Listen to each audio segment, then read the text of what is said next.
Nick, how do you assess the quarterback play and the overall offense? Yeah, obviously, wanted to put a better performance out there on all parts right there. We had 40 plays of offense and kept the defense on the field too many times. So, not converting on third down. So that's everybody. That's just not the quarterbacks. But they got the ball in their hands, and we'll go watch all the tape, see what happened. There's things that you see on the field, and you say, okay, this is the issue here, and then there's sometimes you don't know. So, what happened in the heat of the battle. So we'll go back, look at the tape, but we want a better performance altogether by the offense. Why ultimately decide not to play the offense in light of the new Yeah, we obviously think that when we go out and practice, we have high intensity at practice. We got a big week this week coming up and the ones are going to get a lot of reps. In New England for the joint practices. So this is a big week coming up. This is what I decided to do in this particular case. Every week's a little bit different though. Third down. Just to follow up on that, sorry. Just the defense typically, they've gotten under Vic, they've gotten a few series. Why not this? Well, I think what you've seen a couple times, last year was some guys that were in position battles. We played Jihad. Jihad keeps getting better with reps. And Jihad didn't have as many reps last year, and so we thought that was good for him to play. And so, again, this is just what I decided to do on this particular one, what I felt was best for the team.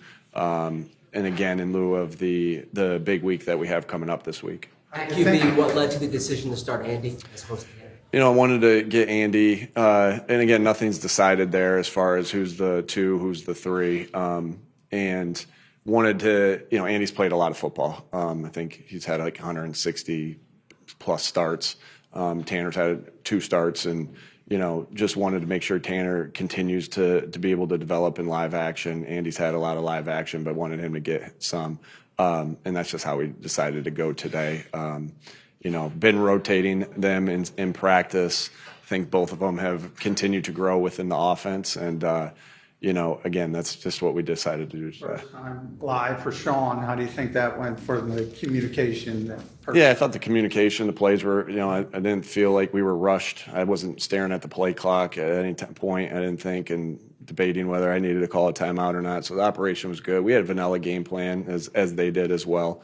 But I thought the operation was good, subbing in and out of the huddle, the communication from Sean to the quarterback, had 1 pre-snap penalty on a third down, but I didn't think that had anything to do with the operation. So as far as the operation goes, I thought that was fine.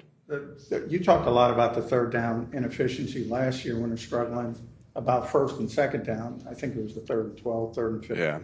So when you get behind the sticks like that, how much does that affect things? And how? Sure. Yeah. You got to try to get back in phase as much as you can. When you have, like I said, we had too many penalties that put us behind. I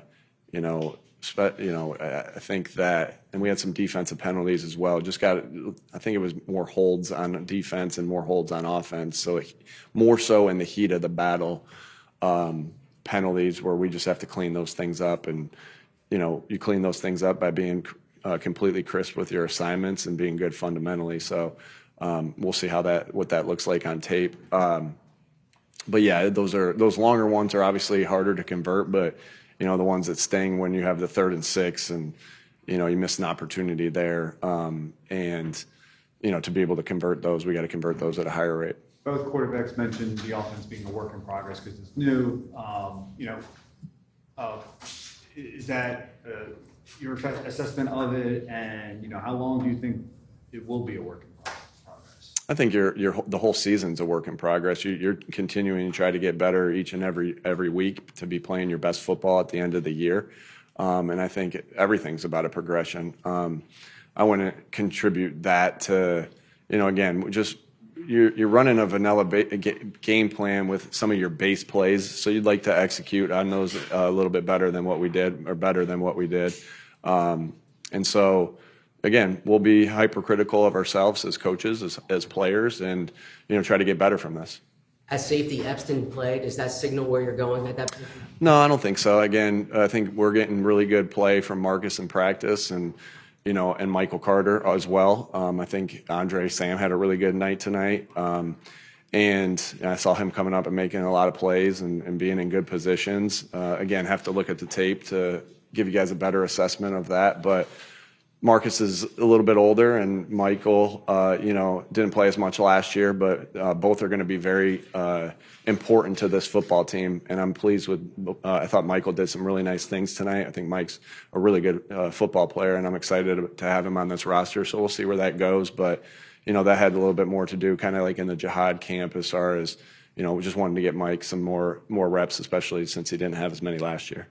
I know you haven't seen the film yet, but in the case of both Bernard and Josh Weaver, did you see anything that stood out on the field? It's tough to evaluate the O-line, D-line in the battle. Your eyes are in different places. You're looking in the secondary for the coverages. That's where my eyes are more so than not in the secondary, both offensively and defensively. So it's hard to say, but how exciting for those two guys to be playing in an NFL football game. So it's really cool of how this thing works out, and the opportunities that they get. And I just thought that they played with really high effort and were into it the entire night. And I think Josh had I know there was a screen pass, but he looked pretty fast coming off the edge there on that one. And I'll have to study UR a little bit more, but. Again, to be able to come out here and play in an NFL game, I think is pretty cool, and we'll evaluate the tape and see where they were. It's our first time talking to you since Thursday's practice. How did you feel about the way that ended with the fight at the end? Yeah, you want to take care of each other out in the field, and we're a team, But those guys were able to squash that pretty quick and move on, and sometimes adversity brings you together, and so it was pretty much dead when it was. After the last whatever happened, and but you don't want that, right? Because you can't do that in a game. So you want to practice good habits, and both guys were apologetic and moving on, and that's all you can ask for in those situations. Last one. There were a couple hustle positives. Sean Wade gave up the pass and then hustled back and stripped the football.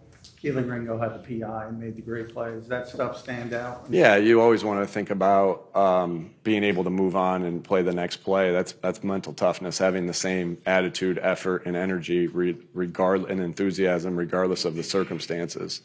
And so that was good. That was positive to see Keely come back after that play and make a really nice interception. And then, Sean had the ability to do that within a play. He misses a tackle. He gives up the pass. We want him to make that tackle. But gets up quick and gets a great strip attempt and takes away. So those will be things that we point out in the film. Would have liked to point those out tonight. When we talk to the team, sometimes it was more about the things that we need to correct. So we'll point that out on tape. But I was pleased with those two things because that's a good lesson for everybody that, things don't go, they're not going to go perfect. And that's football. There's going to be ups, there's going to be downs. Can you be in the situation where you're completely focused on your next opportunity? And I believe those guys did that in those situations. All right. Thank you. Thanks, guys. We're done in here.